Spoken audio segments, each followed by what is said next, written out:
he had to run out real quick. Okay. You know him. He's always in the mood. So if you just joined us, welcome. Welcome. We pull chairs up because we have Hey. what do you call it? Fireplace chats, Hey. fireside chats. Fireside That's chat. what Roosevelt, right? Teddy. No, I tell you Roosevelt. FDR called fireside chats. Yep. Used to be on the radio to bring hope to people and stuff in the troubled times. I think it was beautiful. So that's what we do today. You get this in the heat. Well, good morning, everybody. I hope everybody's having a lovely Saturday. Cool Saturday morning here. Sunday. Yeah. It's just one of those days. I think I got rid of it. I think I did. The website. Oh well. I was gonna say yes. I thought I had a slide of the website. Well, that's why I Yes. thank the Lord for me. Thank the Lord I didn't put the right slide up for tonight. Yeah. So, So that's I why didn't change it. I shouted out the website. So I had something happen today. This week, I had it all straight, and my computer glitched out, and it restarted before I could save the slide. So I'm just gonna leave it like on this today. And so I got caught up doing something else and totally forgot. I just hit my calorie count for the day. Burn. And totally forgot about it and got caught up doing something else and forgot to change it. So if you don't see a slide up here, I like the love sign. I think it's beautiful. It will do for now. But yes, if you're joining us, I am Joshua. And I'm Korea. And Tim. And Tim behind You only hear Tim. If you want to see what Tim looks like, go to our website, forevergrace.org. Our new revamped website where you catch all the podcasts. You can see Tim for the first time. You should do a poll on that. What? See if people really want to know what it looks like. Oh, they want to know what you look like, buddy. Yeah, you go there. You got all the podcasts. You subscribe. You can actually download every episode if you want to. Be more happy to. We got other stuff there. We got vlogs and other interactive stuff for Q&Rs, so you can actually ask questions, and we put them all together to do a podcast or discussion live and stuff. And by the way, just to plug it out there, putting that little plug in there, you can actually join us live. You can be in person with us in their discussion. It don't matter where you at in your journey. You can join us. Or even what age you are. There are children here. They're asleep though.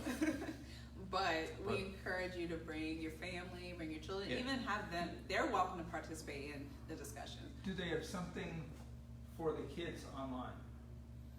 Not yet. No. That'd be nice though. That'd be part of the resources and stuff.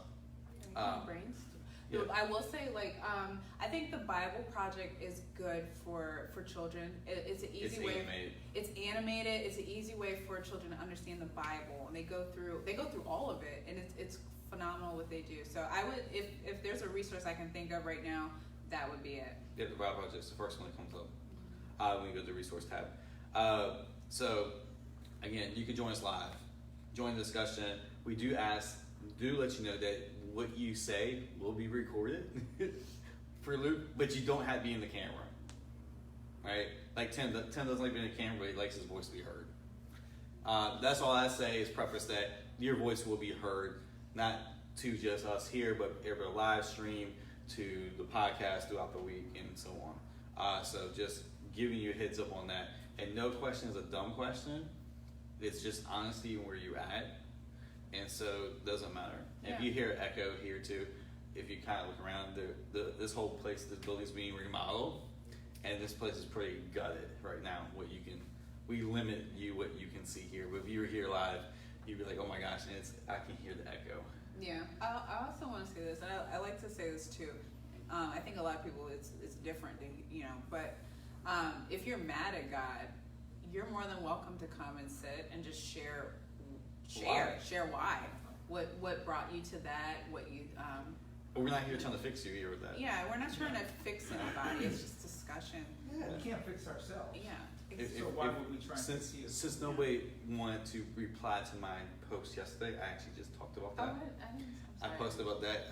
I just kind of felt like it's okay for us in a relationship, like people, one-on-one relationship, we can get mad at each other, and we say that's okay.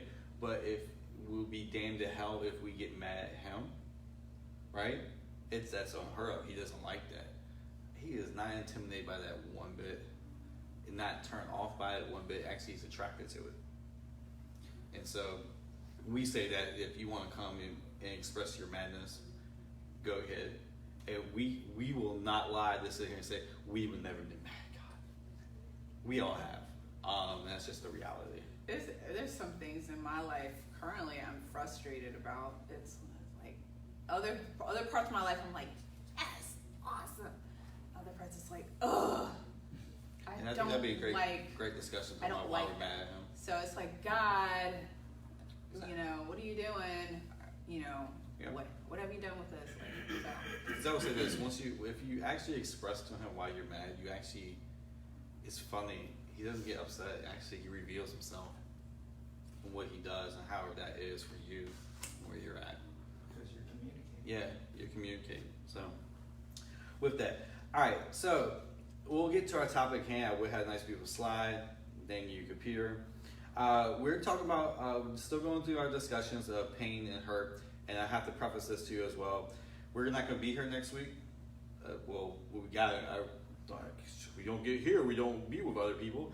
No, we just be with others. You have a wedding. You have to do photograph a wedding next Sunday, and no, they're not going to hell because they're getting married on Sunday. Just want to say that to anybody who's thinking that. More power to them, I would say. It's cool. And then the following week, the 14th, we're actually going to be out of town. Now, we're actually supposed to be here, so we're going to be here. oh, And did then, they confirm? well, we're putting it on our schedule. If it happens to fall through, then we're still going to be here. We'll just put it here. And then the 21st, we won't be here either. So the next 3 weeks, we won't be here, but we will have a podcast out there. We will have something. We will have something. We'll have like a short discussions and stuff like that off. But we won't be here. We're taking a break. If you want to call it Pastor Appreciation Month, hey! Cheers to me. But yeah, just to preface that, and when we come back, we'll continue the last 2 segments of this discussion that we're talking about pain and hurt. I love that mad part. I think we should really hit that mad one next month. Because I think around the holidays, it starts to come out, boil up more. So you the people, say that you want to have topics and have talk about pain and hurt. We got it together. We put a poll out, 2 polls out, and y'all answered. We had almost 20,000 responses. Wow. And they're really good. Now we only had one person comment with a journey. That's fine, fair, and that's good. We'll start from that. The 2 polls were, the first one was, were you felt like you had a lost childhood? And now I will preface that by saying, when we talk about childhood, that means you could have been raped, you molested, you could have been grew up without a parent or parents, you could have been bullied, whatever made the feeling of you feel like you lost your childhood, that you had to grow up fast. You did not get to experience what it's like to be a child, right? The pain overwhelmed that. That's what we want to talk about. With that, over 75% said yes. It's pretty big.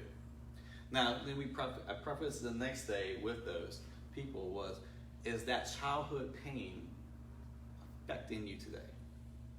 Over 8% say yes. Over 8%. That's crazy, isn't it? You think about 20,000 responses, 3/4 of them said yes, they had childhood pain, and of those, 80% said it still affects them today. Whew! You wonder why things are the way they are today, when how people act the way they act. That's a great thing. Now, the one person who put it on here, and you can actually go on Facebook. That's why I will say his name. His name's Kevin. He actually responded to one of the polls, and he said, as a deaf adult with deaf children, my family refused to learn ASL to communicate with my kids. I'm hard of hearing, it doesn't bother me, but my kids are profound deaf, and my family has treated them differently than my hearing kids. So he has 2 sets of kids. One can hear, can't hear. Because of this, I refuse to attend my family functions. They don't see what they are doing is wrong. That's just one example. Like, he's talking about, not necessarily talking about him. And I imagine some of this probably does extend for him. He said his family won't communicate with his kids. And I'll preface that with, probably they try to communicate with him. He says he's hard of hearing. So that tells me that probably as a kid he had the same issue, and he's watching it repeat itself to his kids. That right there felt like a lost childhood. I mean, a disability feel like you couldn't participate with everybody else, and you feel like you didn't miss out. I would say it's pretty real. Childhood pain is very real, and I thank you, Kevin, for letting us know about that. That's another example of that. And it definitely, yes, and it can affect you into your adulthood. Yeah, I think it has a profound effect on your adulthood. I think it profoundly so much if you become a parent, how you treat your kids. Well, how many stories have we heard about kids who grew up with their parents being abusive, not just abusive, like having problems with alcohol. How they swear they'll never be like that, and then they turn it, and that became their reality. They end up being like that towards their own kids. I think we talked about preface a little bit last week. What's done to us, if it's not dealt with and healed, we turn around doing to others. You even have some that say they want to be a certain way. It's almost like it's their dream, the dream you, but behind closed doors, they're really struggling. Mm-hmm. You know, behind that, they don't know what to say or where to turn. And I think it would just put out a great book that reflects that. It's The Shack. McKinsey, which is really Paul Young. If you know his story, it's pretty. I listened to him trying to tell his testimony, and he just cries every time because it's pretty crazy. His parents were missionaries, and they took him overseas when he was like 5 or 6 years old, or 5-6 months old. And they went, I think, to Africa, and the tribe there called him something white, something, but they wanted to kill his parents and kill him. Now, over time, they liking him more so than his parents, because he's a kid who wasn't trying to get them saved. Yeah. But he ended up getting put in boarding school. And his first night there, Paul Young was raped. And he was raped several times, almost weekly, being at the boarding school. And that totally affected him. He almost failed his marriage. If you read his thing, he actually cheated on his wife. This stuff had a lot, like, residual effects. If you see that, that's how McKinsey is in the Shack. Stuff that was done to him as a kid, he ended up turning into, and that's much like Paul. And I said that stuff it's hard as a parent. You like look at my kids, like, oh my God, that happens, man. That's like the reality of people. I'm also thinking about my childhood, although I was not a victim of rape or molest. No, that matters. No, it's okay. Yeah, it's pain. It's pain. Yeah, it's either you have to grow up fast, or you dealt with pain. You could have been bullied as a kid. I know that you haven't. Yeah, I have. You being bullied. That like it's like you can't enjoy other kids. You can't enjoy that because you're in fear of being bullied. Your dad worked a lot, so your dad wasn't as round as much. Right. So I was gonna, and I wanted to kind of throw this question out there so we could talk about it. Having a relationship, is that a foundation for how how good your childhood can be? You know, how healthy of a childhood you can live if you have a good relationship with who? Your parents, yeah. Because growing up, I had some friends that I went and did stuff with and hung outside with and stuff. But like you said, my dad worked a lot, so there was something missing there, I believe, and it carried on into adulthood. Yeah. And even with my mom's quiet. She doesn't, she didn't share a whole lot with me growing as time went on. But I wouldn't say I was close to them. Mm-hmm. In a sense, I found myself I was shy, quiet. I just kind of kept to myself a lot. I would say it helps to have a good relationship with your parents or parent, however you grew up, but doesn't neglect the pain that you experience, because stuff is real. But my mom grew up. My grandfather beat them. Will beat them excessively with a belt. And it affected my mom. She didn't really date people. She didn't date guys. The first guy she really dated was my dad, because she was so scared. She was afraid of being hurt. And so, by a male figure, go figure, a male figure came in her life. We talked about that before.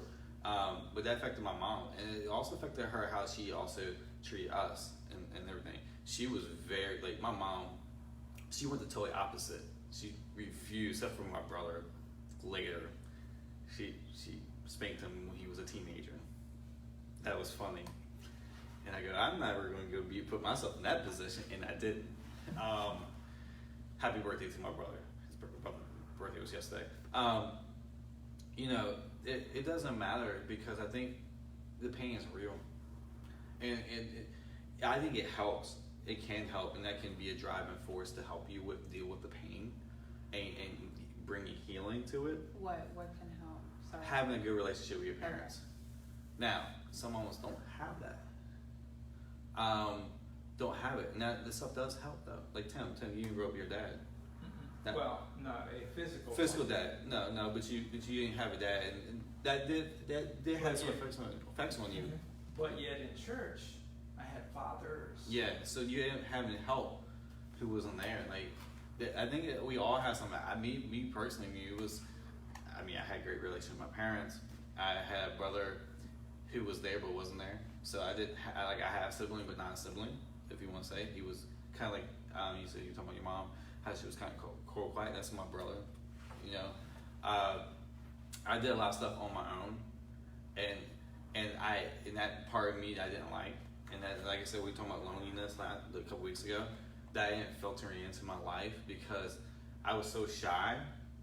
And people, I remember when I was senior year of high school, I was popular, but for me, if I look back and being real now, I was faking it as much as I possibly could. That's just me. I can look at myself as fake because I knew what I was doing. I was trying to be something I wasn't.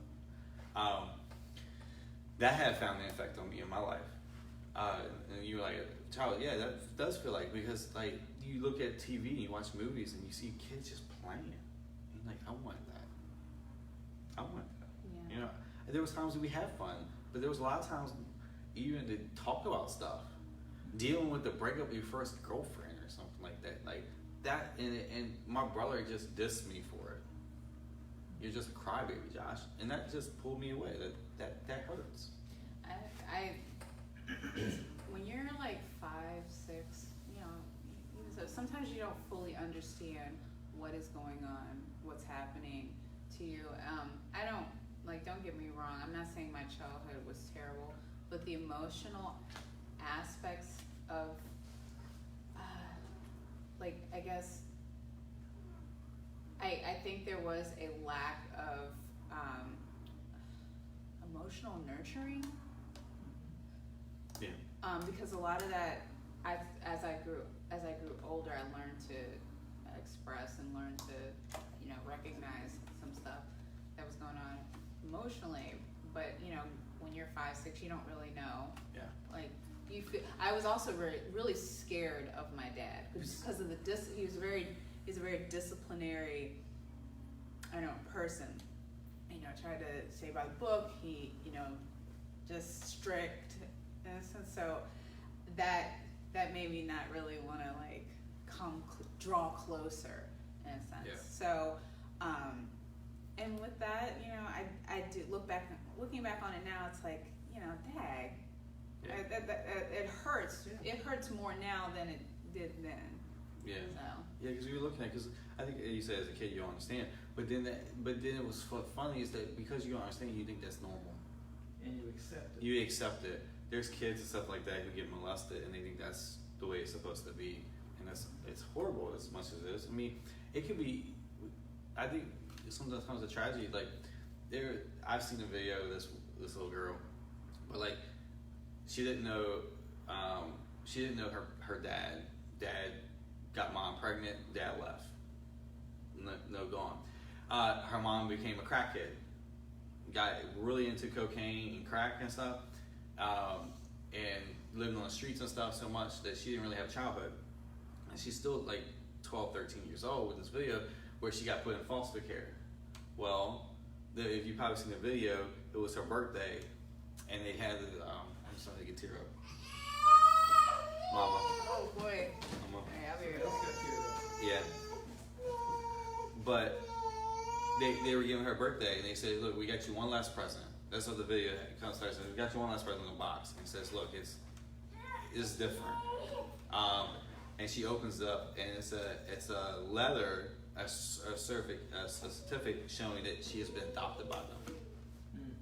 And then that's the video you see, and she starts breaking down, crying and stuff, because she always wanted to have a family. She never had family. Now, if you keep reading the story and stuff like that of her, she's still dealing with a lot, and she feels like she missed out as a young kid. You know, there's a lot there. There's still a healing process, and her new adopted family are with her. You know what I mean? Step of the way. Yeah, but it's still going to affect her. It's going to affect her possibly down the line. It could be. It depends on how much she allows to be healed, and open herself up a lot to it. It sounds like she is in a lot of ways, but she's still dealing with hurts, and I think that's a beautiful story. But still, the pain's still there. As much as we like, oh, happy ending. There's no ending. Still chapters being written, and the pain's still there. I felt like I missed out in a sense, or actually the pain of feeling like I didn't have a close mother-daughter relationship, a close father-daughter relationship. I have 3 half siblings that I didn't grow up with, so I felt like I missed out on having siblings. And then and then as you grow up, you see other families. You go to school, you see, you're friends with one person, and you find out they have siblings, and you see, groups of people, and they grow up, go through school, and they're still friends after they graduate, and it's like you feel like I felt like I missed out on a lot of those kind of relationships, and that hurt, seeing that and feeling like I can't, for some reason I can't have it. I don't understand why. What did I do? Yeah. What could I do to try to, get that? And still to this day, I don't have all the answers. Yeah. Why was my dad the way he was? Why is my mom the way she is? Just that's another thing. Just trying to understand, also at a young age, like the person. What makes them think the way they do? What makes them do the I've always been interested in that. What's going on in the head? So, feeling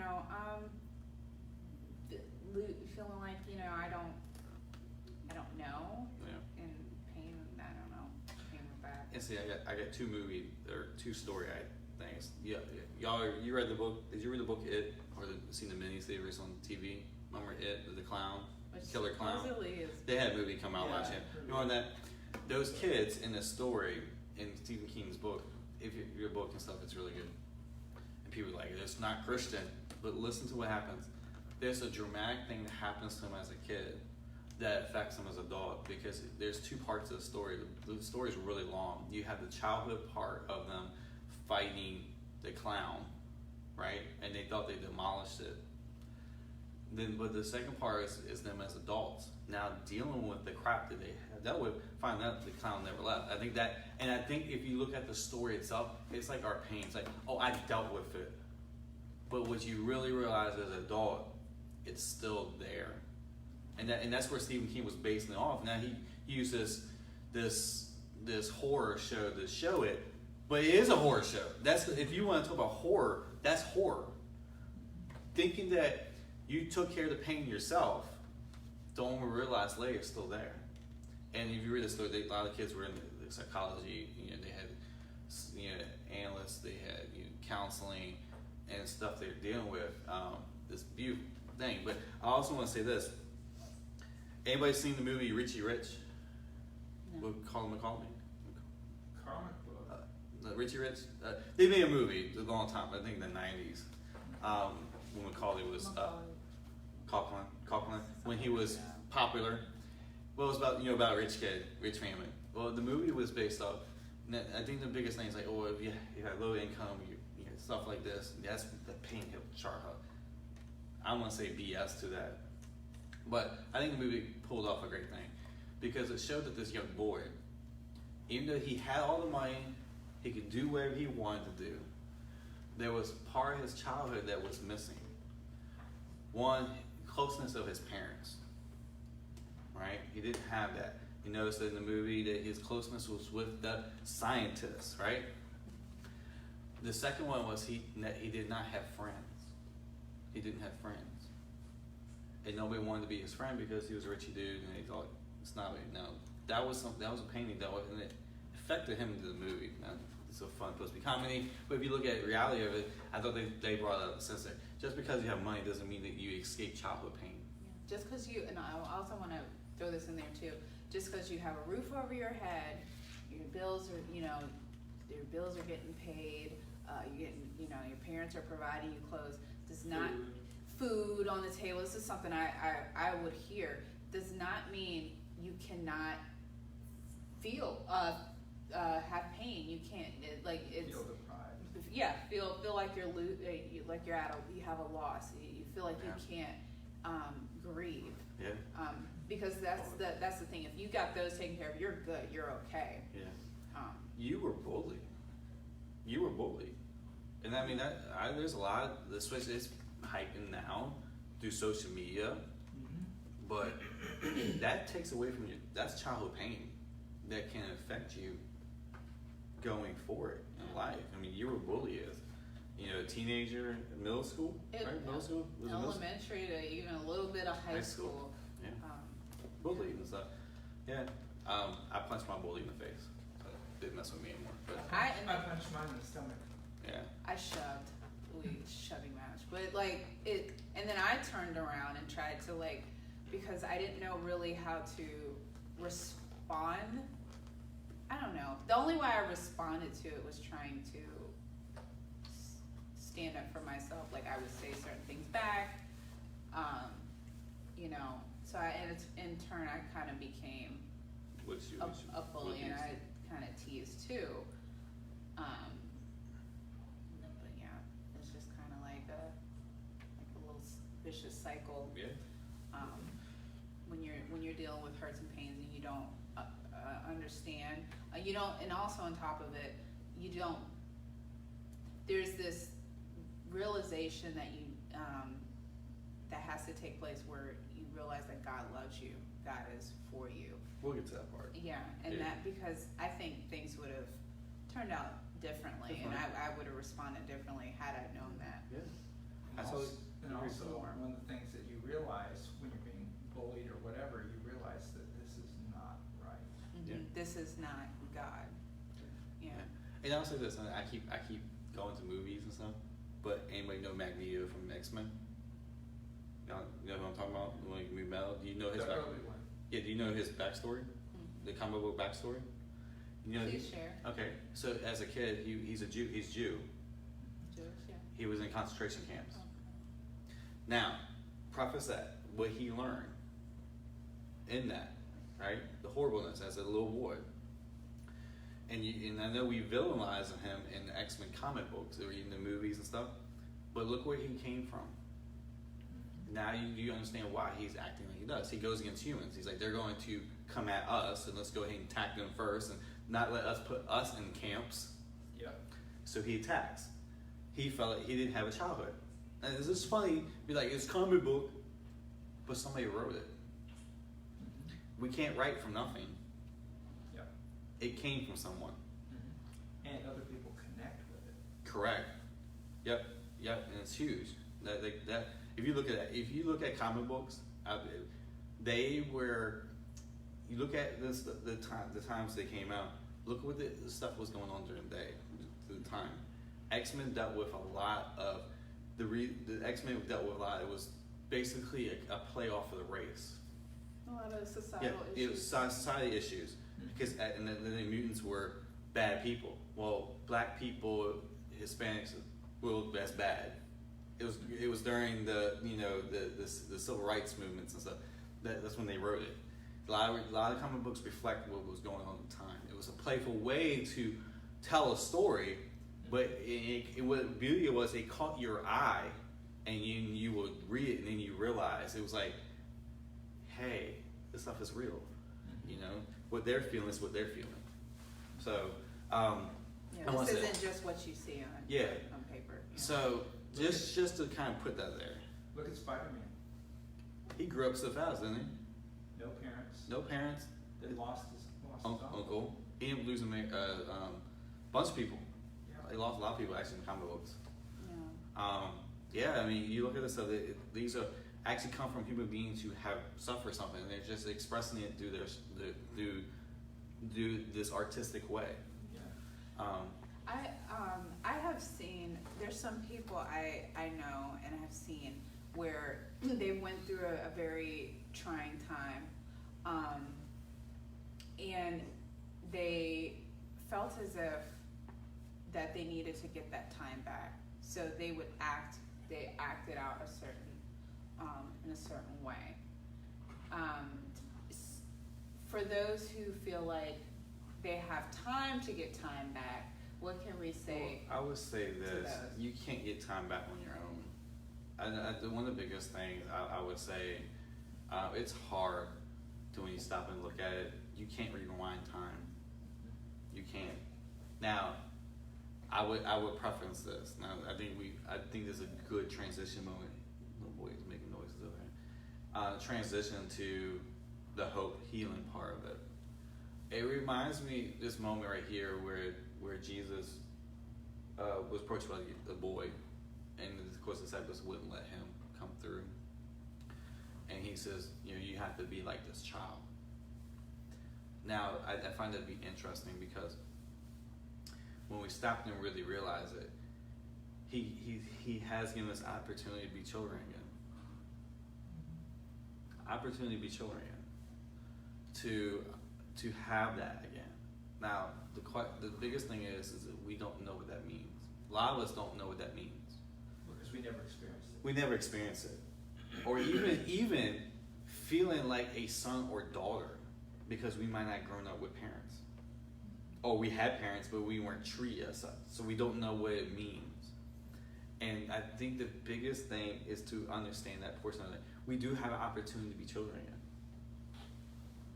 And we think, being immature, that's not what it says. Actually, that child means to be a mature child in Greek. It's very mature.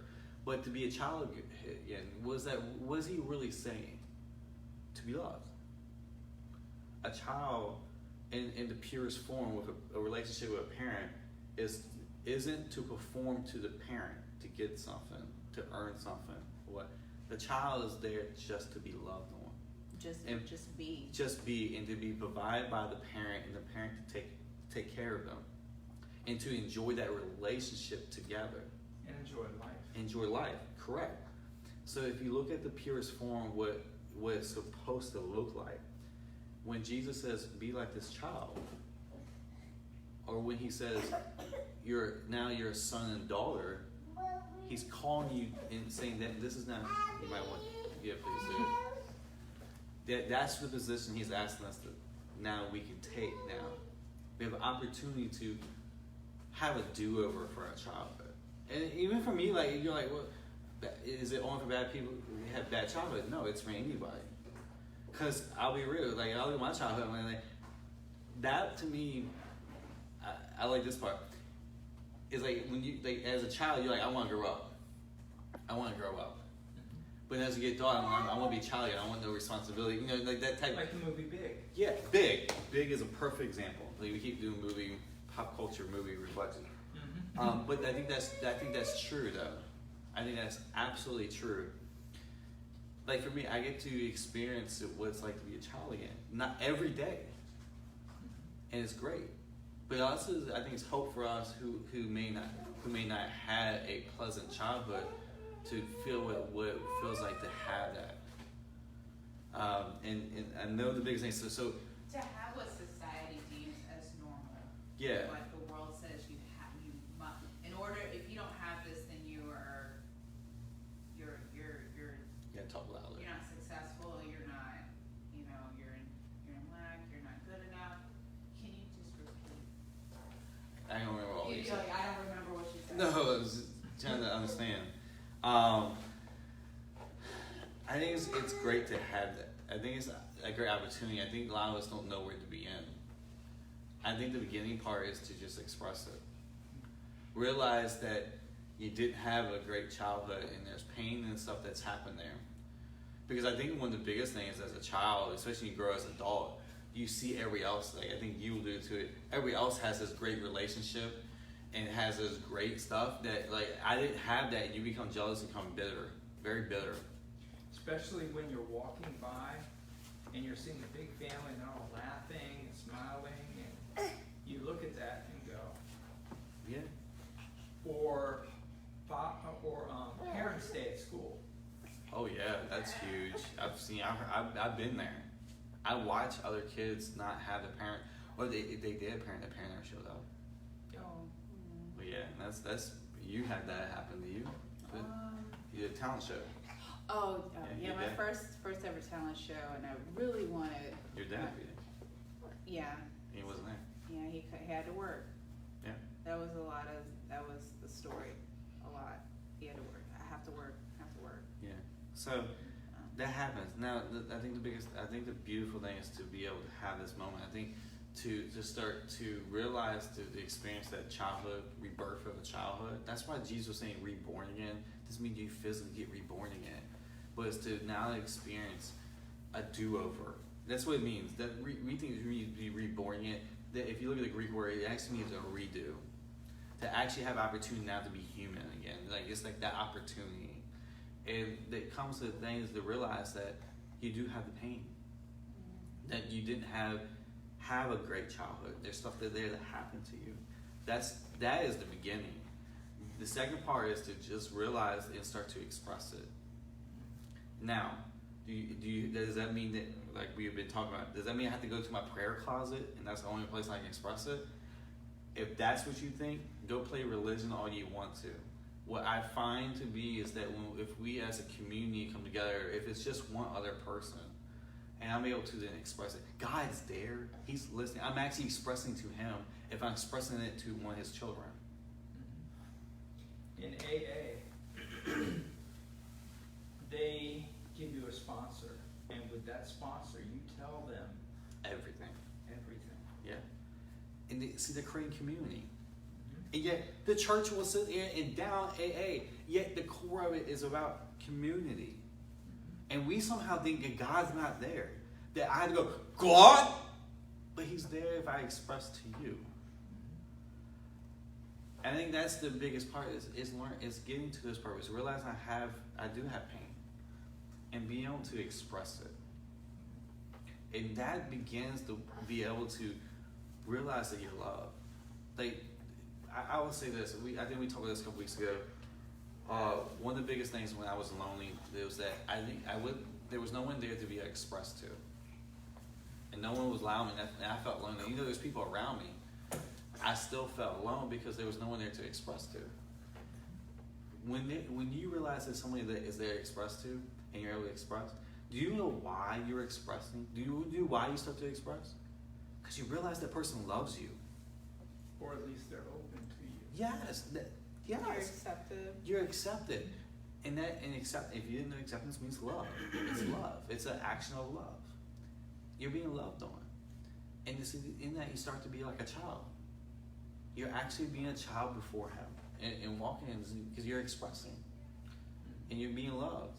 And you allow Him to take care of you. You're actually engaging in your relationship. We think that, I find this to be so annoying to me, that somehow when we're playing religion, that it's okay for me to go ask God for things, to beg Him for stuff. We call that faith, right? I need this and I need this, and according to your promises, and we go like that. That's how we talk to Him. But somehow, if I express my pain to Him, I can't do that. That's a no-no. But yet, I call that faith, to be able to go to Him and express my pain, even express my anger. And we talk about being mad at God. I guarantee most people who had childhood pain are mad at Him. Now, I should have put that as a poll. But I think it's great to save that for another time. But I bet if we did a poll, I bet the numbers would be high. I bet close to 100% of those people who are hurting still are mad at him because he didn't allow them to have a good childhood. Guaranteed. And yet, I'm told I can't do that. That's not faith. That is faith. That is an action of faith to be able to express to him how you feel. You're actually engaging in a relationship. Like, I'll be real as a parent.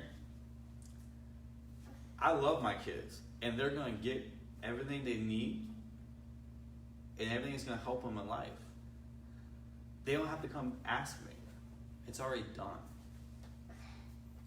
I love it. Not when they come to ask me. I love it when they come to express it to me.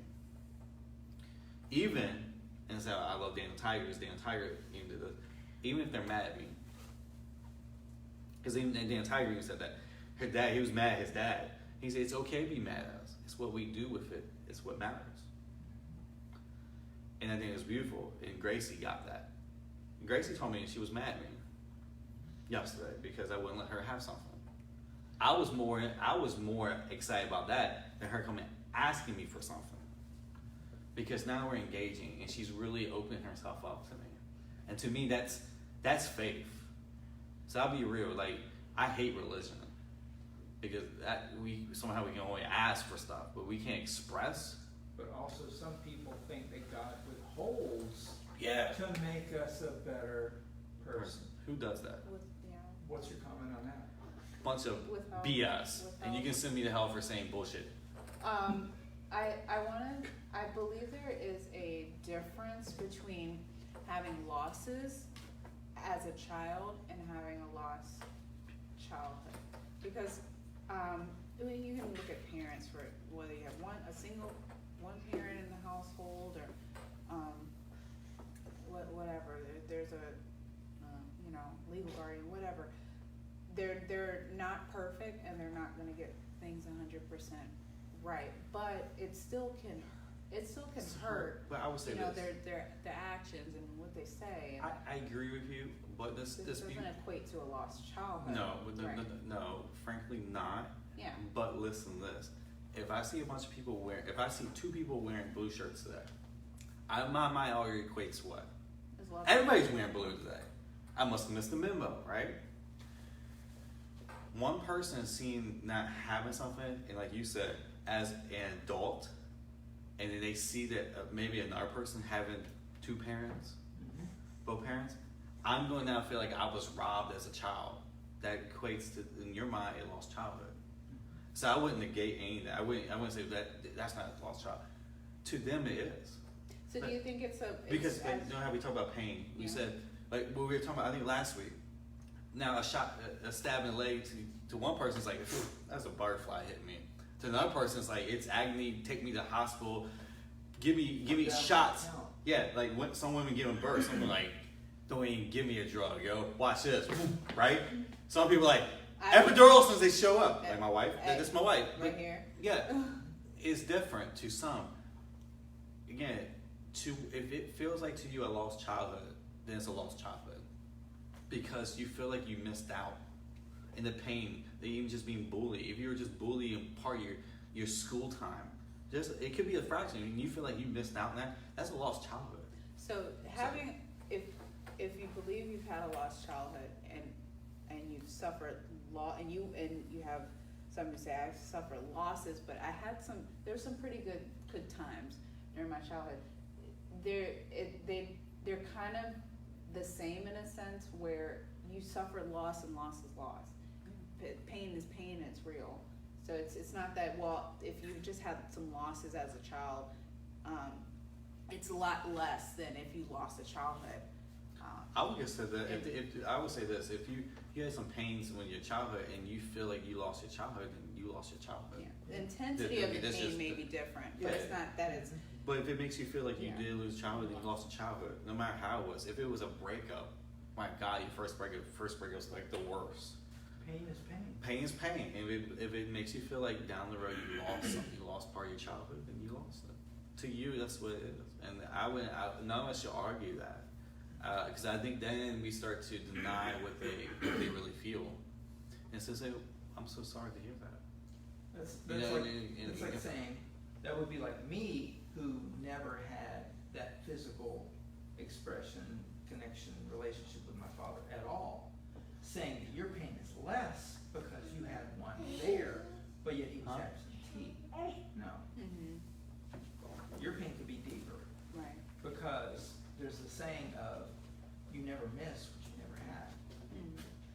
And I look at some stuff and go, okay, well, yeah, that would have been nice, but I never had it. Yeah. You had a little bit of it, and then not. A little bit of it, and then not. Yeah. So that would be harder. Yeah, I mean, pain is pain. If you feel like a lost childhood, it's a lost childhood to you. And if to deny somebody that, I think we deny what they felt. And how they feel is how they feel. And that their feelings are not, they are not to be accepted. Yeah, and it is to be accepted. I think the reality is to accept it. Because if we want to have that, like, to what it really experiences to be like a child, even as an adult, we have to realize, and we want somebody else to experience that. We have to realize that if it feels like a lost child, then it is, and that's real. That's how they feel. Oh, Tim, can you plug that up? Just in case. And it's like, I don't know, I was looking at it, I was like, Yeah, I didn't quick cross to my mind. usually Yeah. always make sure it's that plugged plugged up. up. So Sorry for anybody who's on live stream that it's starting to shake, the camera shake. We will make sure the phone does not. But yeah, I mean, the pain is pain, man. But if you, I think to acknowledge your pain and say that's how you feel. It's to acknowledge them. Yeah, it's to acknowledge them as a human being, and that's to help them to heal. And to bring them to that part that they can actually experience what a child is be like, and they can experience that every day. That means being loved and having that relationship with Dad through the Holy Spirit, with Jesus, and have that, and that would change. That would affect their lives so much more. And that means there could be stuff that's hidden from the childhood that like you black out. Let's be real. We have all blocked out something, right? And it helps to bring that out because He knows where the root is. He wants that healed. He wants us to know what it's like to be a child. And He's never going to deny our feelings. He's never going to say, well, no, you're wrong for that. Or you shouldn't feel that way. I would hear that sometimes, growing up. But, It just irks me. Yeah, it's like, I can't, like, I feel angry. I can't, I didn't say, get angry, like trying to, will myself. You didn't choose to be angry. Yeah, it just happened, That's like the Hulk. Bruce Banner. Do you know he can't control not getting angry? Like, if he gets angry, he gets angry. Yeah. He tries to stop it. What happens? He turns into the Hulk. And like, it happens. Yeah, I think when we try not to express, that's what kind of happens in a sense. Yeah. What has helped the Hulk? Love. Like what? Yeah, love. Yeah. Always. And then, what's so funny is that you look in the comic book, the greatest expression of the Hulk is when Hulk and Bruce, because there's two different entities trying to control the body, one body, one property, is when they come together and versus they call it the Professor Hulk. And that anger is not a bad thing. It's just how it's expressed. And you find with the Professor Hulk that the expression of anger is a whole lot better. And then even because he has more intelligence and that he's actually loving. And you find that balance, it's funny how they wrote those two together. I think that's beautiful because you learn that anger is okay. The movie Inside Out is an awesome movie. And you find joy with this, you got to be joyful. You always got to be joyful. Like the core memories are always joy. But what you find in the movie is that there's different colors to it. Now joy is in the midst of that because what you realize to be able to express is joy. And joy is now wrapped into all that. Some of them are angry, they're red. Some of them are in disgust. Some of them are in sadness. But yet joy was wrapped into it because being able to have those moments to be able to express their feelings and the pain there is joy to express. Yeah. Who they really are. Yeah, because He's accepting of who you are, and He loves you. And being able to express that, there's joy in that. There's absolute joy in that. We always think joy is like this. But to engage that relationship, that is joy. No matter if you're in tears, that's joy. As long as you're being who you are. Being who you are, exactly.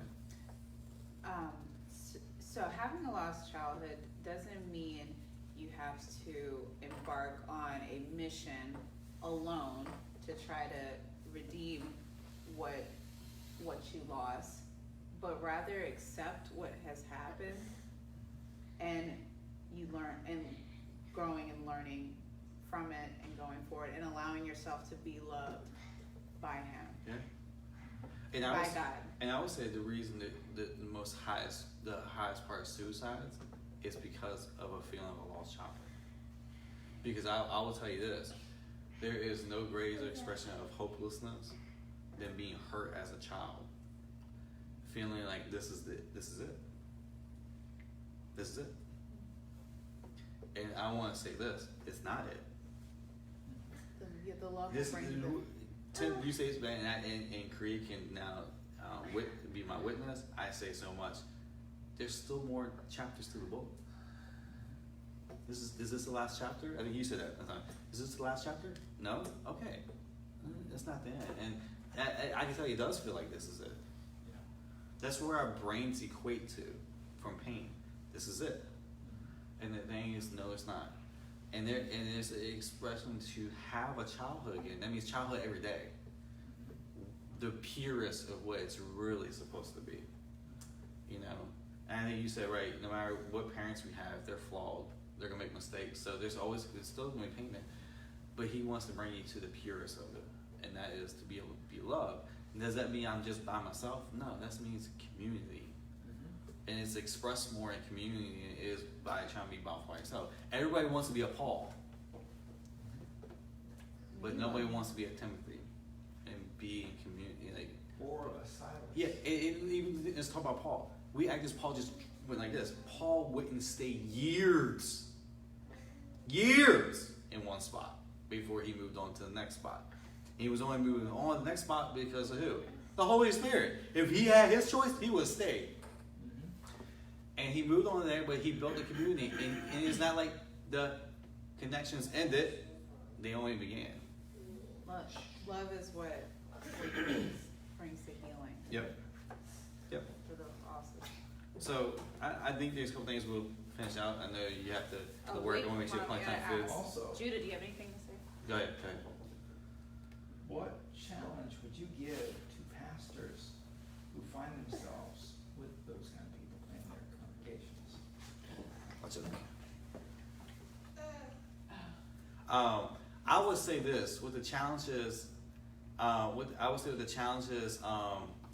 With that is being patient with people, and I think with that, because we want instant success so we can move on to the next big thing in life, and that's not going to happen instantly. Can it begin it? It can.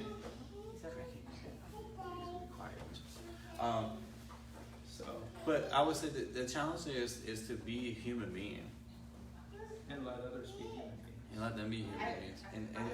I also charge pastors and leaders to be human and not think you're up in the clouds, like you're way up here and you have to fix them. Yeah, like really, like nobody needs to be fixed. Like you can relate. You can relate to the person in front of you. Like think about some of the stuff you done been through. Yeah. And it's okay to admit that. Yes. Yeah. Anybody seen the Dark Phoenix trailer that came out? X-Men? I think it's a bunch of crap name, but there's one line there that's so beautiful. Jean Grey turns to Dark Phoenix in the movie. Alright, she comes into Professor X and goes, I'm broken. Can you fix me to him? And he looks at her and goes, you're not broken. Beautiful line! God, it's so beautiful. You're not broken. You're just hurting. And that hurting means it can be healed. And you can be healed. And so I think as a pastor, and any leaders and stuff like that who's in that position, be patient, be a human being. You can't fix them. Realize who you are. And if you're like, you need to read your Bible, stop that crap. Like, the most experience they're going to experience him, Grace said, shh. I think the best experience they're going to experience His love is through community and by you just loving on them. That does not mean love by quoting scriptures at them. Or No. love with a hook. Correct. Stop quoting scriptures at people. Like, the best thing they can ever have is to be experience love. Be there for them. Have an open ear. Have a shoulder to cry on. Have a place that they can express and be who they are. And allow the hurt there to come out. Have empathy, sympathy, and like all of that for them. Like, if they want to experience, you want them to know God's love, that's the best way they can ever do that. And stuff. So that's my challenge to them and with that. So if you're hurting right now from a lost childhood, know this. This is not the end. It's the beginning. That you're loved. And that you can have basically what we call a redo and have a childhood again. By allowing yourself to realize that you are hurting, express it. Tell Him. If you're mad at Him, tell Him. Who cares? And know that you're loved. Because you can experience what it means like to be a child in your life with that. And pray. Somebody pray? No. Wrap up? For prayer? This would be Yeah. If someone wants to pray, I already did. I just talked about it. I mean, there's hope. I would say that we just thank you, Dad. I mean, you love us and take care of us.